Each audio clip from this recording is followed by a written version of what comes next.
Hola, buen día. Bueno, continuamos definiendo el objeto de arquitectura a producir. Seguimos con la segunda etapa del trabajo práctico número 2, que tiene que ver con la documentación de obra, la documentación del proyecto. Y aquí abordaremos más que nada los aspectos que tienen que ver con la documentación gráfica del proyecto arquitectónico. Seguramente vamos a ver algunos otros temas más, pero el eje fundamental de esta charla tiene que ver con la documentación gráfica. Bien, habíamos quedado también con un planteo de algunas preguntas. eh, el qué es lo que hay que hacer y qué hay que documentar. Bueno, podemos plantear que una documentación del proyecto puede ser en su totalidad de una obra de arquitectura o puede ser una parte de la misma, como puede ser algún rubro o algún sector en particular, o de la misma manera podría ser una puerta, una ventana, una mesa, cualquier objeto. Hay que hacer una documentación y bueno, y creo que los elementos que vamos a ver van a ser importantes conocer.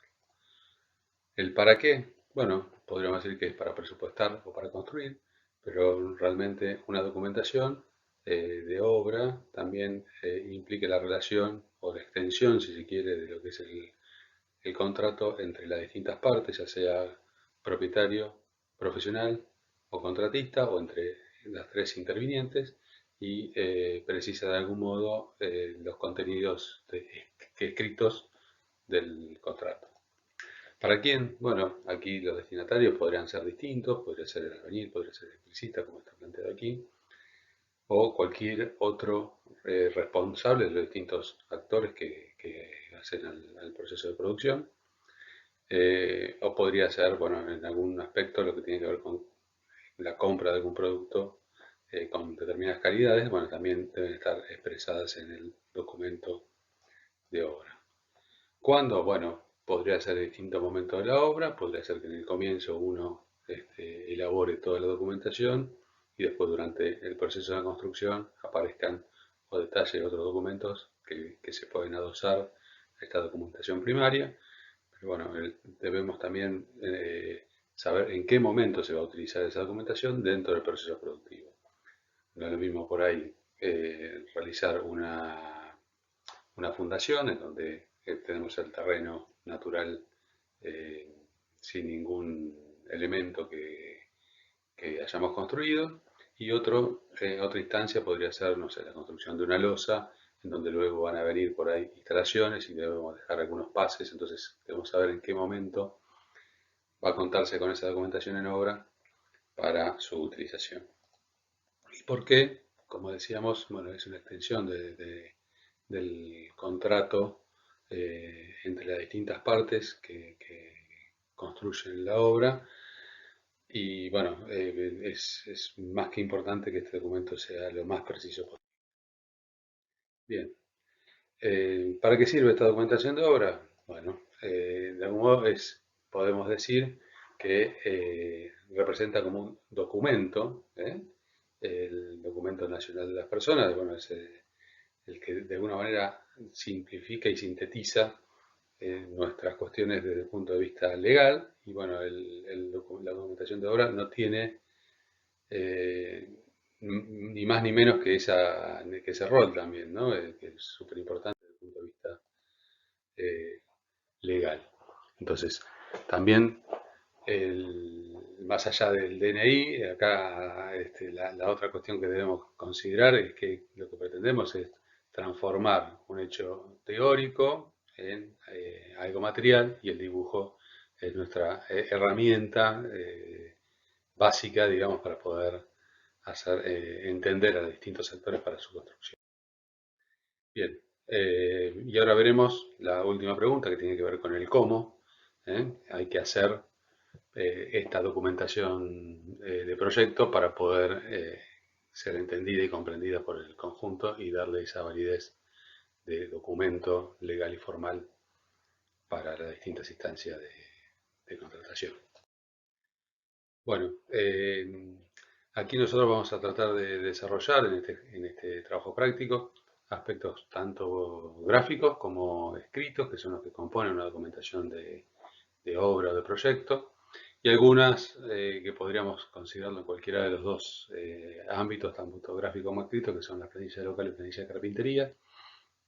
Y a este conjunto, si uno le incorpora un pliego de condiciones y un presupuesto, conforman lo que sería un pliego de obra, tanto sea público como para una obra pública o para una obra privada.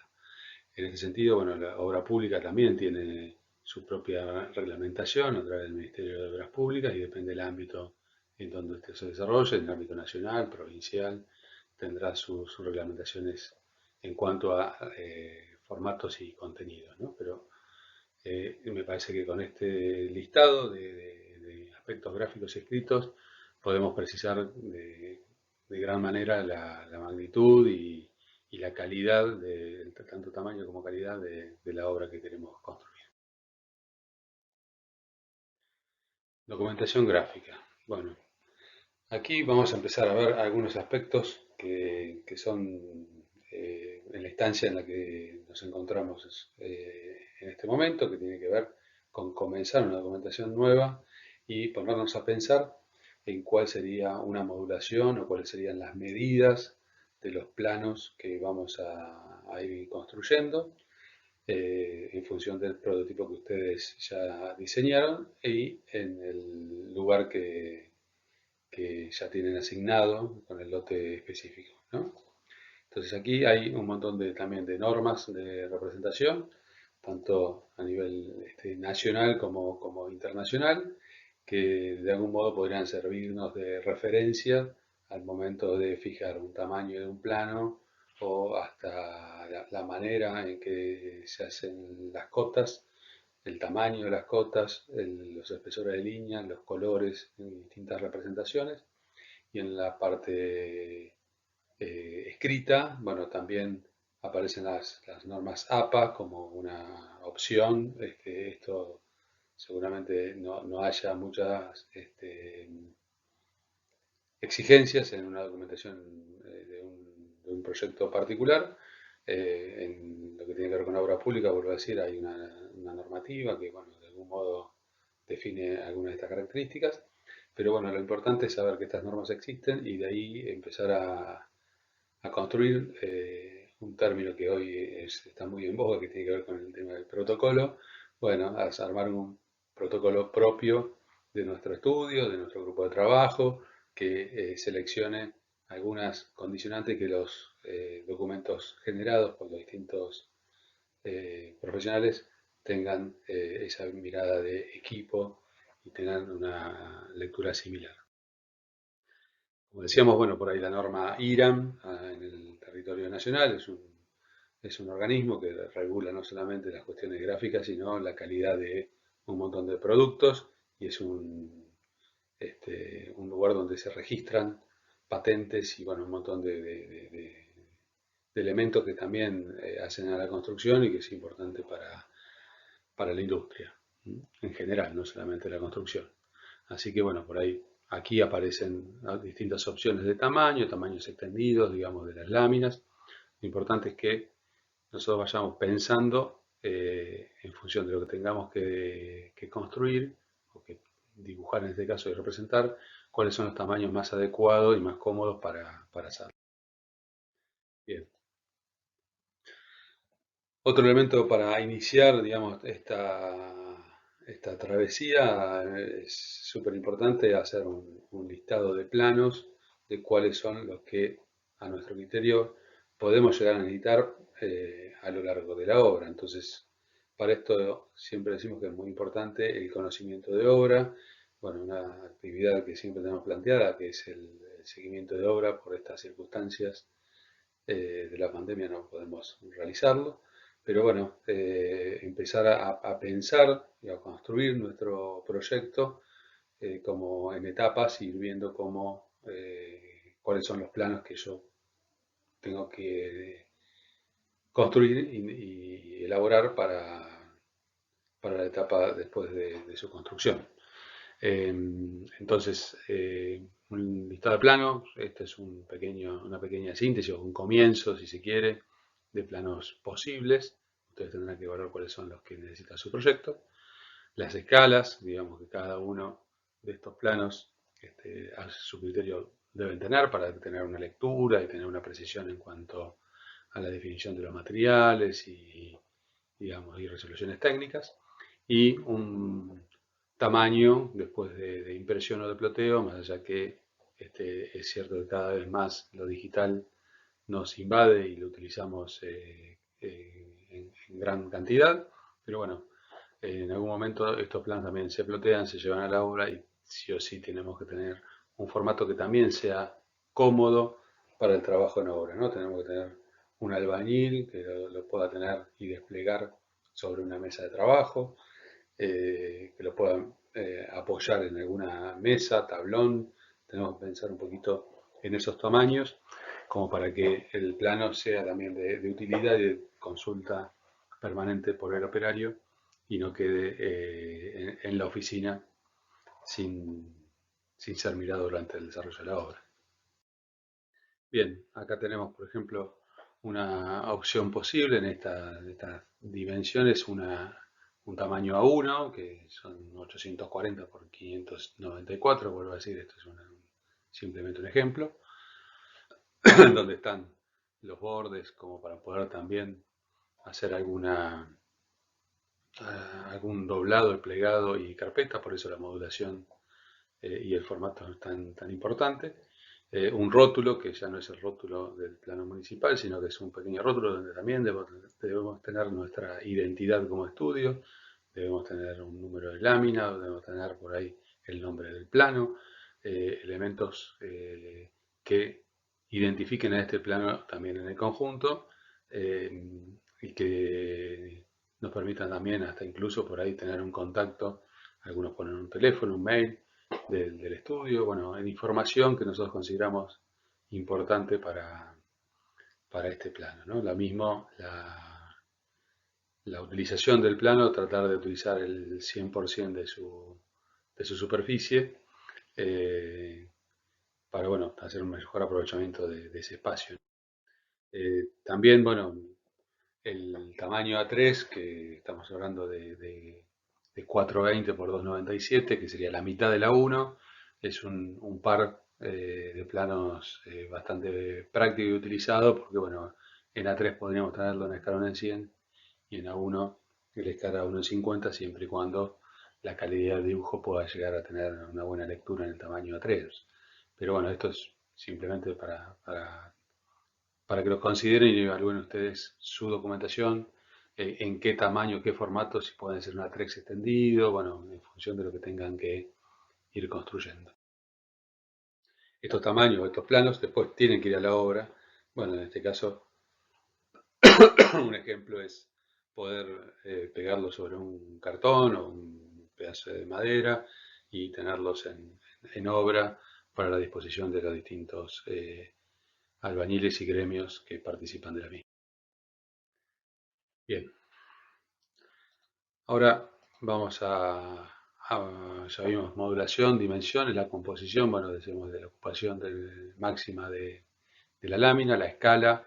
El mismo plano podría tener dos escalas, por ahí tiene un sector del plano que tiene detalles y otro que es la planta o un corte general. Códigos o referencias, o nosotros ya hicimos el plano municipal, con lo cual ahí un código de muros podríamos identificar los distintos instancias, si son muros a construir, si son muros existentes, si son muros a demoler.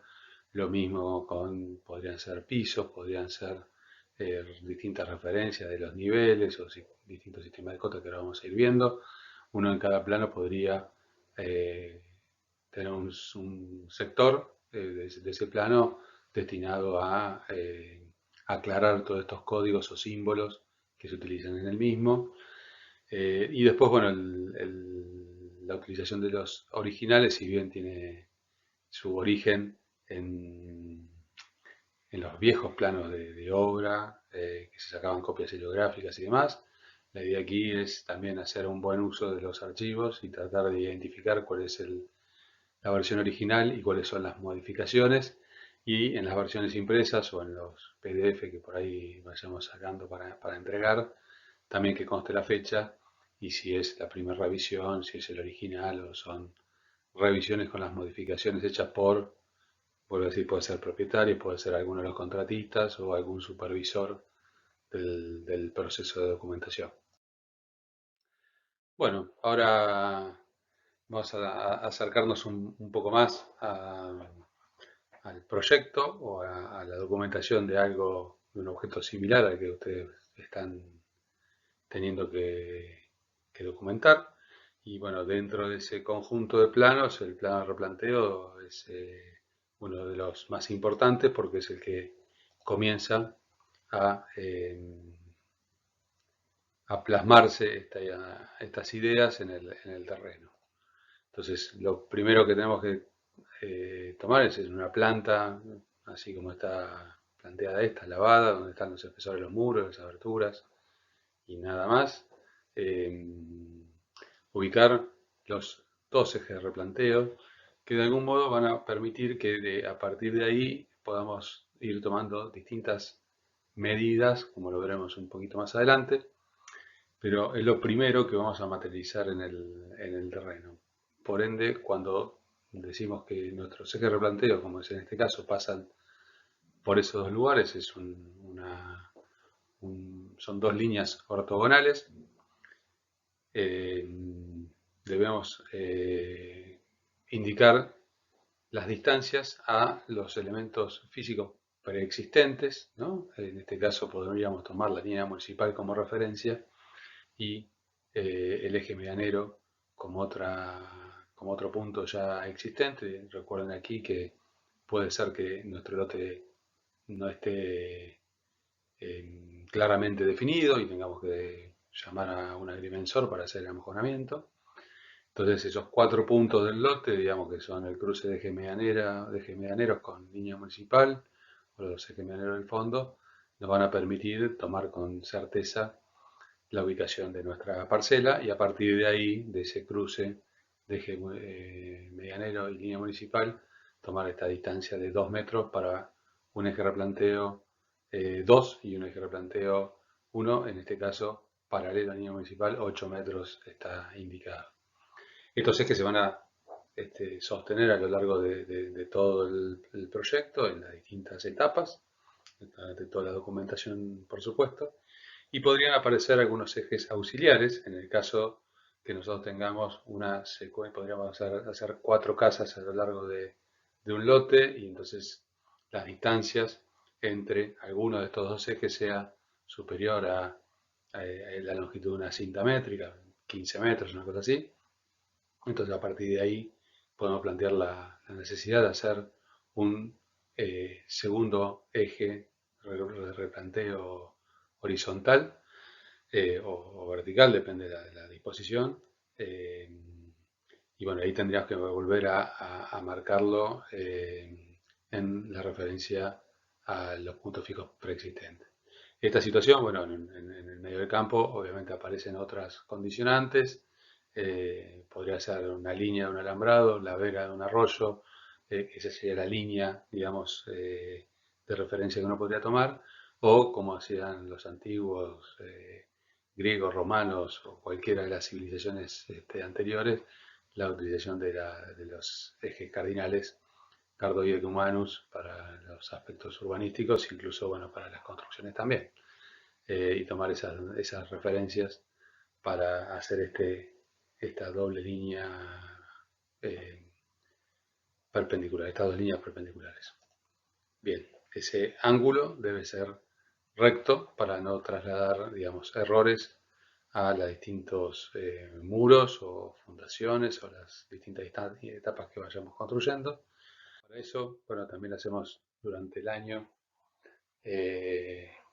con actividad presencial, un trabajo de campo, en donde además aprendemos a utilizar algunas herramientas, como puede ser la plomada, la misma cinta métrica, o herramientas ya de obra, como puede ser una masa, martillo y demás, haciendo caballetes o haciendo un corral, como hicimos el año pasado. con violines y es realmente un ejercicio que este año lo vamos a extrañar mucho porque plantea esta posibilidad, digamos, de transformar el dibujo en algo en el terreno. Digamos. Dibujar lo que dibujamos en el papel, pero hacerlo en el terreno con las condicionantes que tienen que ver con el nivel, el desmalezamiento, bueno, cosas que al haber practicado ustedes en el campo con sus propias vivencias les es muy útil al momento de dibujar cada uno de estos planos, pero bueno, trataremos a lo largo de la charla de, de acercar algunas de estas cuestiones como para que tengan referencia.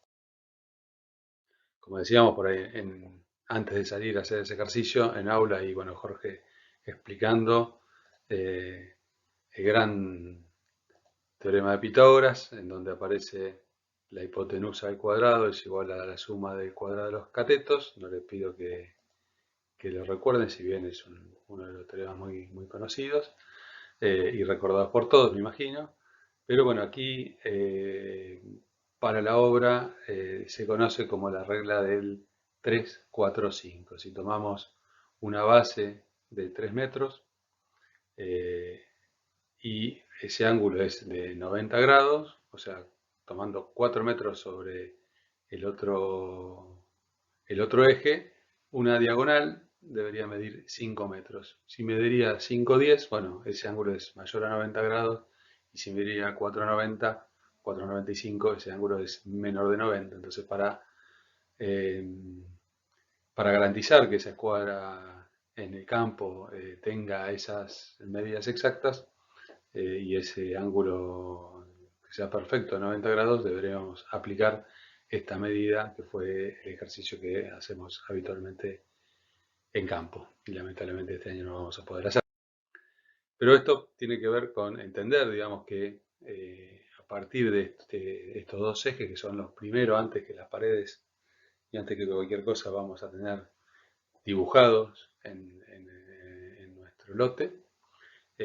A partir de allí, bueno, vamos a tener una serie de cotas que nosotros, digamos, vamos a dividir al menos en tres, que son las cotas acumuladas, que van desde el eje de replanteo hasta el filo de alguno de estos muros, ¿no? Acá decíamos hasta el eje medianero son 6,65, 2,55 el interior del baño, 0,85 el otro interior del baño. Bueno, en este caso viene bien la aclaración de pensar que en los lugares más reducidos acotemos hacia los filos interiores y en el caso de que los muros que generalmente tienen un espesor superior al que uno indica en el plano por una cuestión de tradición, el muro de 10 se pone de 10, se acota de 10, pero todo el mundo sabe que tiene un ladrillo de 8 en su composición, más 2 centímetros de cada lado, al menos ese muro tiene 12 centímetros reales, digamos. En el caso de los baños, por ejemplo, también debemos agregar el revestimiento, entonces aquí lo que le estamos indicando al albañil es cuál es nuestro filo terminado de ese baño para respetar la medida interior, y cualquier excedente, bueno, pasará o hacia el dormitorio o hacia el estar, en este caso, el comedor, como estamos planteando, ¿no? Entonces aquí todos los muros, todos los elementos que componen nuestro proyecto deberían estar acotados en referencia siempre a estos dos ejes. Esto permite que no haya un corrimiento, más cuando estamos hablando de una obra un poquito más extensa también. Un corrimiento debe medir 85 centímetros más 1,60 más 3,30, entonces eso nos podemos ir desplazando, y más si contamos los espesores reales de muro, y podemos llegar a hacer una invasión al vecino, bueno, generar otro tipo de dificultades. Así que bueno, la idea es plantear estos dos ejes primero y sobre esos ejes plantear un sistema de cotas acumuladas. Como decíamos, bueno, tenemos que tratar de pasar del dibujo a la realidad concreta. Esa realidad, bueno, se construye hilada por hilada, y esa hilada tiene en cada esquina, por ejemplo, para levantar esta hilada aparece unas reglas que están también a plomo, y en la otra punta vuelve a haber otra regla a plomo, y un piolín o un hilo que va marcando la línea y a nivel el levantamiento de cada una de estas hiladas. ¿Mm? Entonces, la idea es que nosotros cuando dibujemos estemos interpretando de algún modo esta cuestión, por eso es que se acota solamente a un filo del muro, que es el lugar donde el, el albañil va a estar trabajando. Entonces el albañil se monta su andamio, en el caso que sea un muro un poco más elevado, de un solo lado del muro, y va a colocar, y va a tener los ladrillos y la mezcla de un solo lado del muro, va a colocarlo como estamos viendo ahí, con cuchara en mano, y la distancia del eje replanteo a ese violín va a ser los 6,45 con el descuento que le haga el albañil para garantizar que esos 6,45 sean terminados, ¿verdad?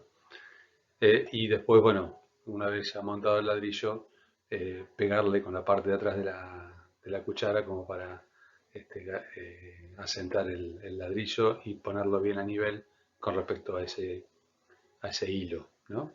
Entonces, bueno, el primer sistema de cotas es el de acumulado, que tiene que ver con estas cuestiones, digamos, de garantizar que no se desplacen los distintos ambientes o cometer errores en la sumatoria de medidas. La otra cuestión son medidas generales o cotas generales. Estas cotas generales, eh, nosotros ya hicimos el plano municipal, con lo cual ese plano municipal ya tenemos las cotas de cada uno de los ambientes que nos permitan también verificar que no le erramos al momento de hacer replanteo. O sea, uno hace replanteo y después verifica si quiere con las medidas interiores. 270 tiene este espacio, estar, comedor, lo que sea. El muro medianero de 30, también acá ponemos los espesores de los muros y esto lo vamos trasladando a cada uno de los ambientes que componen nuestro proyecto. ¿Sí? Indicando espesor del muro y las medidas generales de cada ambiente. Otro sistema de cota, que es el tercero y último, bueno, tiene que ver con las cotas parciales. Estas cotas se utilizan para indicar todo aquello que con las anteriores no pudimos. ¿Eh? Y que también tiene que ver con conocer en qué momento se coloca una abertura. Y, por ejemplo, en esta ventana la referencia está dada al filo de uno de los muros y o podemos indicar la mitad, digamos, de ese ambiente, 1,87 m. Acá también, bueno, aprovecho esta cota con 3 decimales, por lo general, en la construcción, en la obra, el albañil o cualquiera de los gremios que trabaja en obra, la precisión no pasa más allá de los 2 decimales. Me parece que eso es importante para que no cargar, digamos, de números y de información al plano. Con 2 decimales más que eso digamos, no tiene precisión la obra como para garantizarlo. Sí, por ahí algunos planos complementarios que tienen que ver con las aberturas o mesadas y demás que tienen distintas escalas y distintas unidades de medida también. Entonces, bueno, la ventana esta yo quiero que esté a 1,87 m o los espesores de los placares garantizar esos 65 centímetros para que me entre una percha o el muro este de 65, donde va la mesada, la mocheta está de 80, bueno, algunos elementos que podrían no estar indicados con las cotas anteriores. Acá, bueno, lo que tenemos que también pensar en el momento que hacemos estas cotas parciales, cómo se van eh, a materializar esas aberturas. Bueno, puede ser que tengamos un premarco de aluminio en mampostería de ladrillos huecos, entonces ahí en el momento que se levanta la mampostería se deja el vano y después se coloca el premarco. Puede ser que tengamos el premarco en el momento que se levanta la mampostería, puede llegar un poquito después y tener que romper parte de esa mampostería para poder colocarlo. Si es una construcción en seco, esa puerta se amura en el momento que se está montando la estructura y esto me parece es importante para saber en qué momento también esos planos tienen más vigencia o necesidad en el momento de su construcción. Si fuese una una puerta de chapa con una mampostería de bloques de hormigón, más allá de que la planta debería estar modulada de acuerdo al bloque. Bueno, su colocación se va realizando también a medida que se va levantando la pared para poder cargar bien el marco de chapa y evitar que se oxide al tener aire en el medio, digamos, ¿no? Son cuestiones prácticas, pero es importante saber que este marco de chapa, por ejemplo, puede tardar unos 15 o 20 días en su fabricación, en el caso de no ser una puerta estándar, y bueno, no deberíamos demorar en su resolución y mandar a fabricar para no demorar la obra también. Pero bueno, fundamentalmente es pensar que esta puerta, por ejemplo, va a estar a 40 centímetros del filo derecho, mirándolo desde afuera como está el constructor. Eh, que bueno, es el tamaño que tiene el ladrillo. O sea, y hasta gráficamente puede saberse dónde va a ir colocada, pero en otros planos o en otras tecnologías hay que indicarlo con mayor precisión, siempre a un muro más cercano. Bien, además hay otro elemento que, bueno, que está indicado acá, que son los niveles, ¿no? Niveles de piso eh, y la designación de las distintas partes que podemos ver. En este caso, podríamos decir que la designación de los locales, tal cual teníamos también en el plano municipal, más allá de los locales interiores, deberíamos considerar los exteriores, que son al menos frente y contrafrente, son los que indico yo aquí en este esquema. Y la designación de las aberturas, puertas, ventanas, ventanas que podrían tener designaciones distintas, como puse yo acá, P, PB o B1, B2, lo que sea, o las que ustedes consideren. El tema es que ustedes se vayan armando su propio protocolo, como decíamos hoy. Estos son simplemente a modo de ejemplos, plantear las distintas opciones, o algunas de las opciones. Bueno, y ya teniendo los locales y aberturas, también podríamos a cada uno de los muros designarle un tipo de muro, por ejemplo el muro del 30 de la medianera, que es un tipo de ladrillo, el muro de 20 es el otro tipo de ladrillo, y podríamos tener un corte en donde un pequeño detalle, digamos, cómo es ese muro, qué cantidad de ladrillos, espesor de revoque, bueno, qué es lo que al menos en la instancia de proyecto uno define cada uno de estos componentes.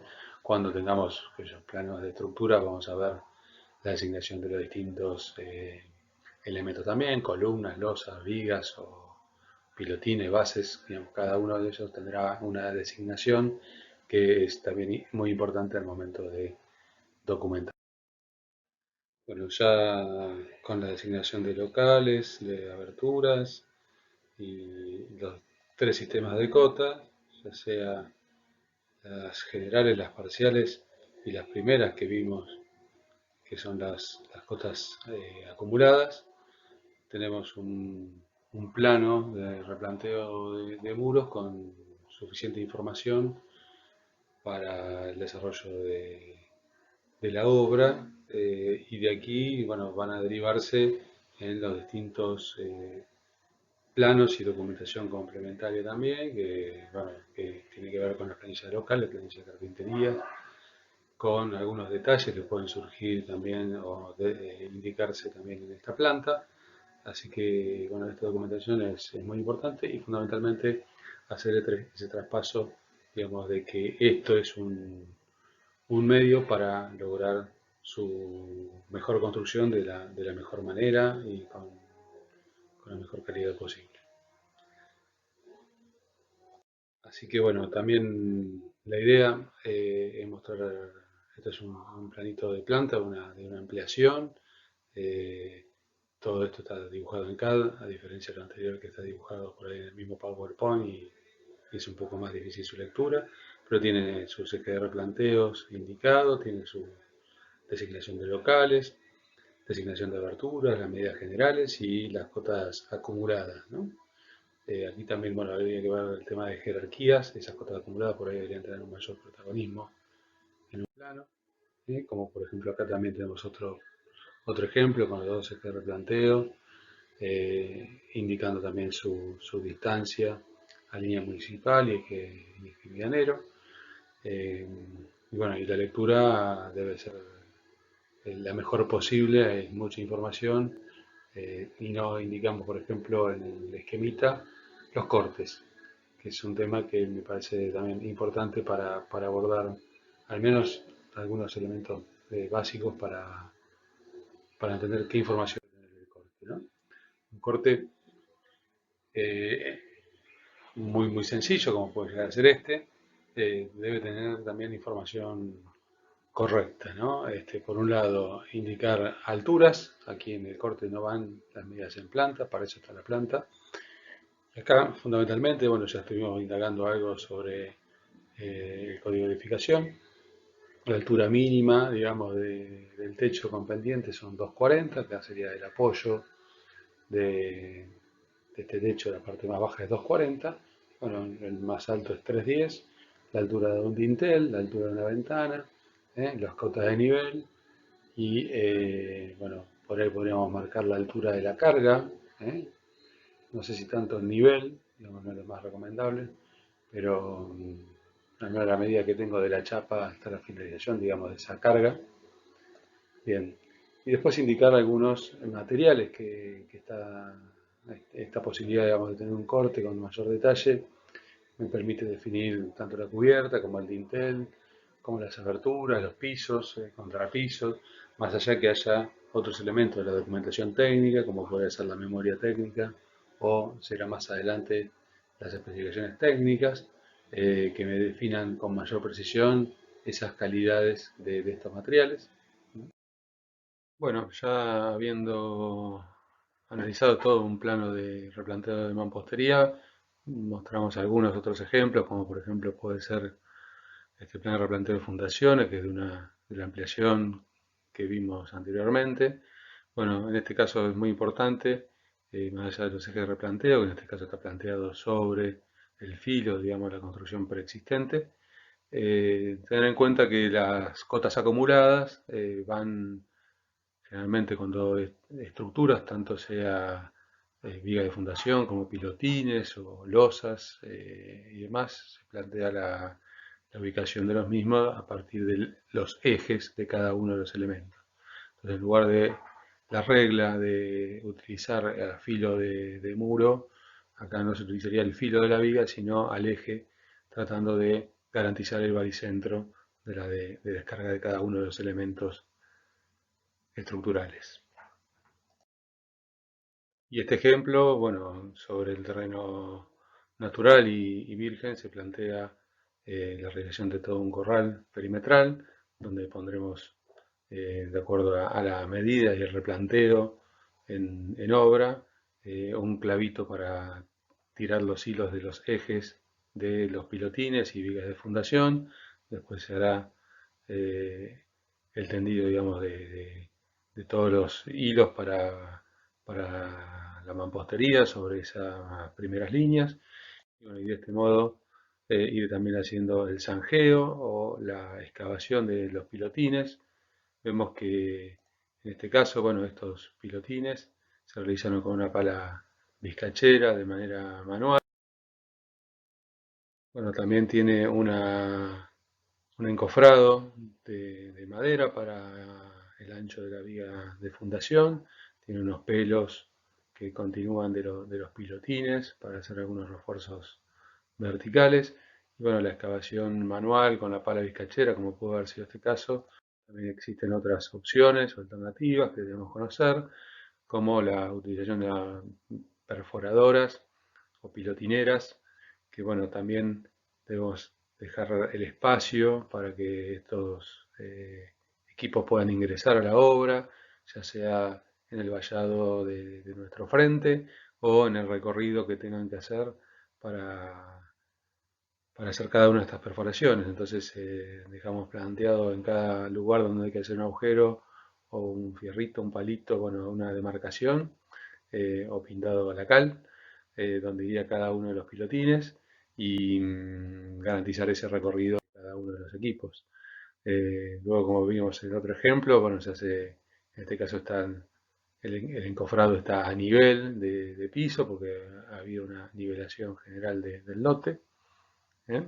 Pero bueno, la idea es que ustedes se familiaricen con las distintas técnicas y etapas de la obra, que al no poder hacer el seguimiento de obra, acercarle a algunos ejemplos, ¿no? Cuando tengas un plano de replanteo de fundaciones, pensar en estas cosas en el caso de tener una fundación de pilotines o tener una platea de fundación. Acá en el obrador está el plano y está la documentación, el legajo en una carpeta, todos los planos. En este caso, el de replanteo de fundaciones está ploteado y pegado en la pared del obrador, consultado por Carlos, ahí parado sobre esa platea, que ya tiene la malla, que tiene su film para una aislación hidrófuga.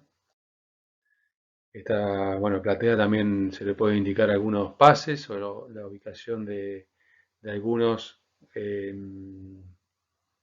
elementos como pueden ser las instalaciones sanitarias, que al llenarse posteriormente no es posible tener referencia, digamos, ni de muros en el momento que se hace la platea. Las únicas referencias que vamos a tener son los ejes de replanteo. Así que bueno, es importante, como decíamos al comienzo, la etapa o el momento en donde ese documento va a ser utilizado, ¿no? Seguramente, bueno, se ha hecho en este caso una nivelación y compactación de suelo seleccionado. ¿Sí? Se ha puesto la instalación sanitaria, como decíamos, en referencia a los ejes de replanteo. Se colocó el film y la malla, con todos los refuerzos perimetrales o los que estén indicados según el cálculo de estructuras. Bueno, aquí volvemos a reiterar que la fundación estará en relación al estudio de suelo que hayamos encargado y su resultado y recomendación del ingeniero estructuralista, más allá de las condiciones de proyecto que uno le puede trasladar al ingeniero, ¿no? Bueno, en este caso se utilizó una bomba y hormigón elaborado para llenado. Luego se arregló para nivelar ese lomo, digamos, de toda la platea y se hizo una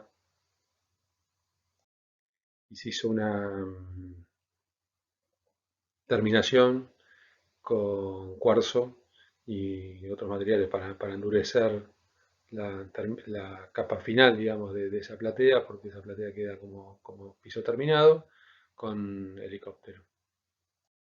Así que todos estos elementos tienen que estar seguramente en las especificaciones técnicas, pero ya a medida que vamos elaborando la documentación gráfica, ir haciendo pequeñas acotaciones donde nos den precisión. También pensemos que vamos a tener que hacer algún plano de replanteo de estructuras de entrepiso, de cubierta. En este caso, bueno, son viguetas, viguetones de tipo JAP que van montados con algún mecanismo o herramienta, equipos auxiliares.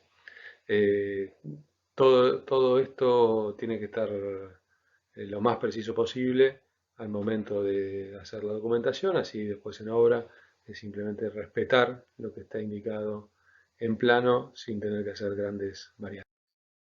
Cuando utilizamos, bueno, otro sistema que puede ser el steel frame, bueno, el plano de replanteo por ahí requiere una panelización, está toda modulada la planta y cada uno de los elementos o de los paneles para su montaje tienen su ubicación. A veces, bueno, es necesario hacer en este caso, detalles de cada uno de los paneles y dónde van localizados y luego se hace el armado como si fuese un mecano o un pieza por pieza con su correcta ubicación y anclajes. Bien, después está bueno, el tema de montaje, bueno, los cruces de San Andrés que se ven aquí, algunas flechas para sostener durante todo este proceso constructivo, la terminación con placas USB, todo esto, bueno, va a haber planos, como decíamos, pueden ser planos de corte de cada uno de los muros y indicar cómo es ese paquete resuelto. Podría ser, bueno, en las especificaciones técnicas seguramente todo eso también va a estar contado, que estos USB están puestos de manera trabada para garantizar su rigidez. Y bueno, y pensando en la terminación también, en este caso son chapa T101 color azul, con una cenefa o cupertina superior, la instalación eléctrica, bueno, todo el tema de instalación lo vamos a ver en otro video un poco más detallado, pero es importante que uno vaya pensando ese objeto terminado y todo ese proceso constructivo y pensar plano a plano que vamos a ir necesitando durante su construcción. Bueno, el balloon frame es el antecesor por ahí del steel frame, pero también requiere de que se ha pensado cada uno de estos elementos que componen el sistema y cómo se van a ensamblar después en obra y de algún modo ir articulándose las distintas partes, ¿no? Entonces cada uno de estos elementos va a tener sus planos y sus detalles y hay que pensarlo de distinta manera por ahí que en un plano de mampostería. Lo mismo, bueno, su aislación térmica, hidrófuga y su terminación con esta pared también de adobe y ver cómo es todo ese proceso y dejarlo asentado en algún lugar. Bueno, vuelvo a reiterar el tema de especificaciones técnicas, que lo veremos un poco más adelante también, pero la parte gráfica tiene que estar perfectamente también planteada en concordancia con eso que vamos a ir desarrollando posteriormente. Así que bueno, la reflexión en esta última etapa que tenía que ver con plantear algunos sistemas de fundaciones o algunos otros planos que van a acompañar al plano de replanteo de muros, que sin duda es uno de los más importantes para la construcción de una obra tradicional. Bueno, hay otras opciones en función de la tecnología, de las etapas o de cada uno de los momentos de la obra. Tendremos que ir pensando qué planos son los que vamos a ir elaborando y para quién los vamos a ir eh, construyendo, ¿no? O dibujando. Así que este era un poco el planteo de toda la parte gráfica, de documentación de obra, que espero que le haya sido de utilidad. Y bueno, siempre aparecen los distintos rubros, gremios, ya sea, bueno, en este caso el cementista, el montador de las, de las, de las losas o las viguetas, cuando se hace la perforación, cuando se levanta la mampostería, tenemos que ir pensando en cada uno de ellos que son los que van a hacer útil nuestro trabajo de gabinete. Bueno, y llegamos al final de esta presentación del trabajo y desarrollo de algunos contenidos. Espero que les haya servido para avanzar con la documentación gráfica y la complementaremos esta charla con una charla de documentación de instalaciones, especificaciones técnicas, detalles, bueno, va a haber otros videos que van a ayudar a cerrar este trabajo práctico.